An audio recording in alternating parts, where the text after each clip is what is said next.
What's going on, everybody? This is dkdynamite, and this morning we're going to be talking about all 37-ish bundles coming to Vanguard, a review of the new arms race mode, and some other updates you may have missed. Definitely stay tuned. But before we jump into that, be sure to hit that subscribe button down below, drop a like, and make sure notifications on to stay up to date with everything going on in Cold War Year 2, Vanguard, Modern Warfare 2, and any other future Call of Duties as well. Now, yesterday afternoon, we surprisingly got a gameplay trailer for Season 2 Reloaded, which I definitely wasn't expecting, and I'm still surprised that we ended up getting a full roadmap for this update as well, since there really isn't too much more being added that wasn't originally already on the Season 2 roadmap, but there are a couple of things here and there, and the gameplay trailer does showcase our new arms race mode, which we're going to talk about in a minute, as well as the big updates coming to Rebirth Island over in Warzone. Now, depending on when you're watching this video, I may still be live streaming right now, or may have just ended my stream covering the release of Rebirth Reinforced. Hopefully you guys tuned in. If you guys did, thank you so much. But I have another video coming out later tonight covering all the challenges as a part of the limited time Rebirth Reinforced event, in which you can unlock a free blueprint and many other cosmetics, and I'll also be covering any other Easter eggs worth mentioning as a part of Season 2 Reloaded. Stay tuned for that. But starting off with Arms Race, the brand new mode, and quite frankly, the only big multiplayer update here in Season 2 Reloaded. I have to be honest with you guys, I think it's really trying hard to be Fireteam, Combined Arms, a little bit of Ground War, and definitely War Mode from World War II 2017, which I wanted to see return in this game, but it just doesn't hit the mark, and I get what they were going for with the mode. I'll give them that. I can really see potential with a mode like this. I also don't think 12v12 fits very well on a map like this. You need a couple more players at least. I think 40 would be a good cap, and maybe Vanguard just can't handle that. Now, I'm on a PS5, and the performance of the mode was also pretty wonky in comparison to regular multiplayer or zombies in this game.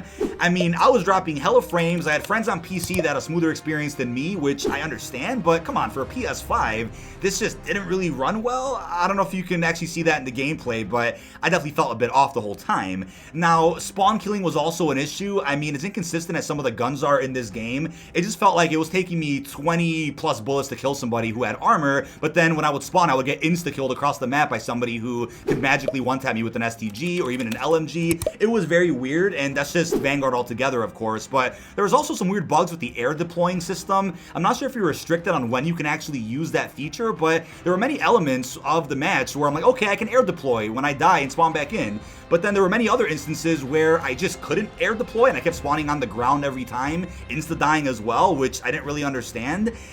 There was also some really weird objective bugs, right? We were capturing objectives and the progress was going down, and then, you know, the game would draw. I was very confused on kind of the way the objectives are supposed to work in the mode. It's almost confusing to know if you're doing what you're supposed to be doing. It's a little unclear, but let me know how you're feeling about Arms Race down below in the comments. I was also really confused with the Nebula Bomb, because once I captured one and brought it back to our base, I was able to select which enemy base to destroy, and I clicked that and nothing happened. So either I don't understand the rules of the mode or something just wasn't right. I'm really confused on that, but you will see plenty of instances of the Nebula Bombs going off across each base to the point where the game would then end depending on which team was on top or not.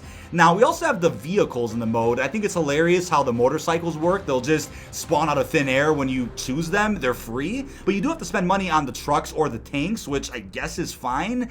And the tanks are fairly quick. I mean, probably some of the quickest tanks we've ever seen or used in Call of Duty before.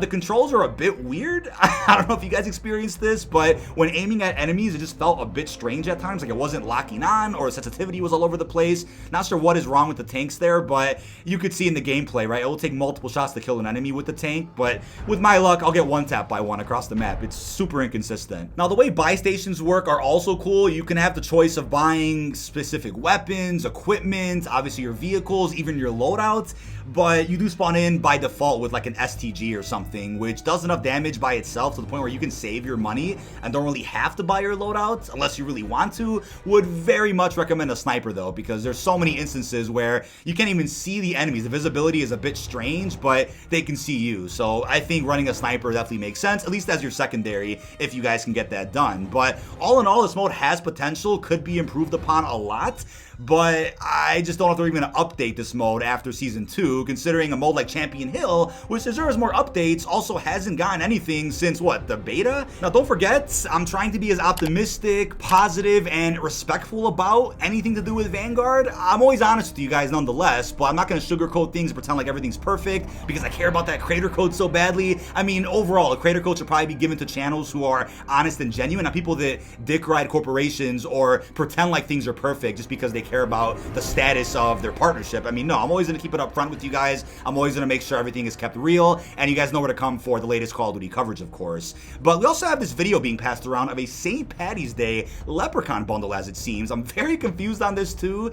Not sure what this means. I guess they're about to do what I think they're going to do, which is drop a St. Patrick's Day themed bundle or some type of microtransaction after St. Patrick's Day, and it's a bit late for that in my opinion. I don't know how they missed the mark on a Shamrock and Awe event for Vanguard, especially considering how good the event was in World War II 2017, and we even had some great updates in Cold War last year, so it does look like, unless this is scrapped, we have a St. Patty's pack coming to the game at some point. I don't really understand that, but some hackers and data miners did find this new video that is being passed around over on Twitter. There's also a new melee weapon, the Axe, which isn't available to use in game yet, but does pop up in the melee weapon menu. You could, however, use it early in custom games, which I think makes sense considering everything else in Vanguard also released that way. I mean, the preload for Season 1 and even Season 2 had that issue where the content was locked, wasn't ready to go live for a couple days, but you can go to a custom game and use whatever you want. So the weapon does look cool. Still no word on the ice pick though. I believe a bundle was found for it today, so I guess they've quietly saved the ice pick for next season, unless it'll drop as a surprise in Reloaded, but just wasn't featured on the roadmap for whatever reason. We're just not sure. We also have the brand new SMG, which I haven't really used yet. Let me know if you guys like it down below in the comments. To unlock it for free in multiplayer, you have to get 10 hipfire kills in a single match 15 times, but in zombies, you have to kill frozen zombies 400 times with an SMG, and I'm like, wait, what? 400 zombies? Even Jay got said that it's just not worth it. I don't think the weapon is good enough to justify a challenge that long, but if you guys only play zombies, then that is, of course, extra replayability if you don't want to hop into multiplayer. Gives you something to do for a couple of hours, but yeah, that is the free method to unlock the brand new SMG. I believe a bundle for it should also be available soon, if I'm not mistaken, but there you have it with the updates for Vanguard here in Season 2 Reloaded. I'll, of course, be covering Warzone in a separate video. When it comes to all upcoming bundles for the remainder of Season 2, I want to say that some of these we're about to go over are probably even for Season 3, but it's a bit unclear as to how it works because there are some bundles that were, I guess, found at the beginning of Season 2 which still haven't released yet, so they have a lot left to put out in this game in terms of cosmetics, but we're just unclear as to when things are coming. The first thing I'll mention is that Gustavo is scheduled to release on April the 2nd, the final new operator of the season, as reported by Sebas and other data miners over on Twitter. But now when it comes to the bundles themselves, you first up have the Toxic Valkyrie pack, which does look pretty badass. Some zombie vibes here from the cover art of the bundle itself. Kind of impressed with the look of that one, but I haven't really spent a dime on bundles in this game. I'm probably gonna end up getting Snoop Dogg because, come on, it's Snoop Dogg, but other than that, not really sure on anything else. We then have the Bombardier pack, and also keep in mind, there were logos found for upcoming bundles that don't have cover art alongside them, so I'll make that clear on screen as you can see whenever that happens. We then have Boots on the Ground, got some cool cover art there of a tank, not sure what's going on with that. We then have Arctic Roar, so another Russian theme pack it seems, if I had to guess, and I'm assuming that'll release as late as possible considering the controversy going around right now with Russia. We then have the Chemical Response pack, which is a badass name for a bundle, and the cover art is also gorgeous. I love what's going on with the theme here. We then have the Atomic Aftermath pack, and there were some images posted of some bundles being force loaded early by hackers. I'm going to show that on screen in a couple of minutes, but first we'll go through the cover art. We then have the Occult Jade pack, which I believe we talked about like a month and a half ago. That still hasn't come out yet, if I'm not mistaken, but if I make any mistakes in this video, feel free to correct me in the comments with a bundle that may already be released that we're going over. We then have the Kill Conductor. I love the logo and the blueprint for that STG. Does look incredible. And we then have the All Fired Up pack, another beautiful looking logo and some badass cover art there, as you can see. We then have the Scrambled pack, which is hilarious. I have a nice piece of art there with some pancakes, eggs, bacon, got some sausage in that. We also have the Crimson Eternal pack, pack with a gorgeous looking blueprint. I love the look of this one. Detail on this one is pretty sexy. And we next up have a pack called Red Rep. Tongue twister there. And this one's kind of basic, nothing really going on here, but that skull logo is pretty decent. And we then have the Weird World bundle, and the logo for it is pretty cool, but the blueprint itself is fairly basic, as are most bundles in this game. Now here's a look at the Gustavo dos Santos Operator Bundle Tracer Pack. The cover up for it, I think, was already posted officially by Call of Duty a couple of weeks ago. We then have the Icebreaker Pack, so there's the Ice Pick melee weapon. It's unclear when this is happening, but the fact that a bundle was done for it probably means it still will release. It just may not be Season 2 Reloaded. That's definitely a big question mark. We then have the Black Ice Pack with a blueprint for the brand new SMG, the Armaguerra 43. And we then have the Ancient Hunter Mastercraft, which does look pretty detailed. Loving the wolf on the pack itself. Kind of giving me Dead of the Night vibes a little bit from Black Ops 4. But this one does look great. It's unfortunate that most Mastercrafts that are released in Vanguard were broken upon release. Tracers didn't work, or the Inspect was broken. We then have a pack called the Deterrence Mastercraft, and we don't have the cover art for it though, so only the logo. We then have the Bone to Pick Mastercraft. We do have an image of this one though, and I do like the kind of rusty teal blue looking vibe there at the top. We then have kind of a rusty background on it. It looks okay, not too bad at all. We then have the Sky Crasher Pack with no cover art, the Absolute Zero Reactive Mastercraft, which does sound promising. I hope it's better than the blue MP40 that we got a little while back, which didn't really look that bright in game. The tracers were also very small on it. This one might be kind of a redo of that. There's also an image of the Mecha Menace Mastercraft, which still hasn't released officially, but as I covered in yesterday's video, you can actually buy it early right now if you find the charm for it in the customization menu. You can already buy the bundle, but it hasn't officially dropped in the store yet, which is weird. We then have a really cool pack, the Splash of Color, and I'm really loving the vibe of this one here. I'm loving like the dusty variety of colors all on this blueprint. I really like that. We then have the Hammerheads pack, and the logo for it's nice, but the cover art is fairly basic. We then have the Sky Stalker blueprint, and blue's my color, so I think this one does look pretty nice, but probably wouldn't get it. We then have the Spearhead bundle, which I believe we also talked about before Season 2 came out. That one still hasn't come out yet from my understanding. We then have the Warning Sign pack, and the cover art is beautiful for this one. Definitely loving how this looks. And we next up have the Bayou Bruiser. I definitely remember talking about this one a little while back, and I don't think this one has come out either, but if I'm mistaken, feel free to correct me down below. We then have the Motherland bundle with the memorable Polina artwork, which looks great. Don't think this one is released either. We also have the High Seas pack.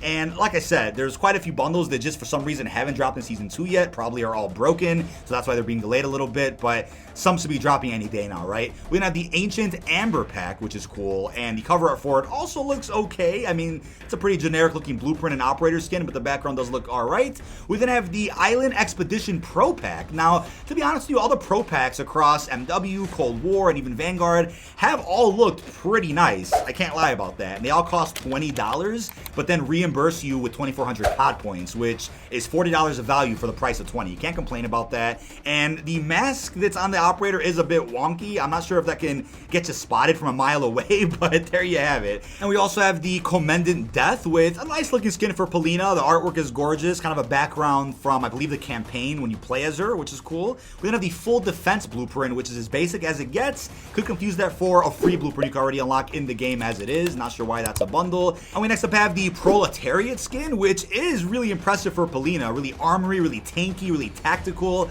Also beautiful scenery there from one of the campaign missions where she kills Steiner. We next up have the Shore Leave bundle, and that skin is pretty nice. I mean, I love the tattoos on this guy, and the background's also gorgeous. Gotta give him props for that one. Coming towards the end here, we have the Strafe in Style pack.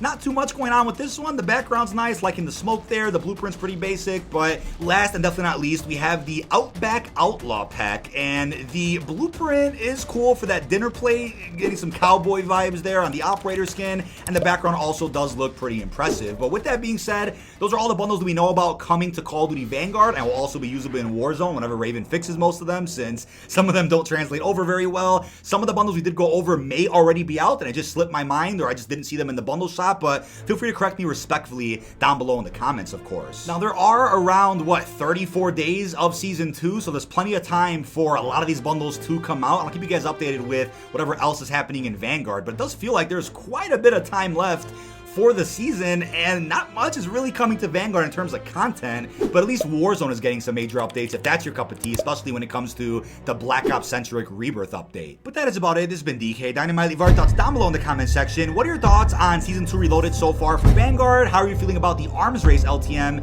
And also, how are you feeling about the upcoming bundles that were found by hackers early on Twitter? Really hope you enjoyed, and peace out, everybody.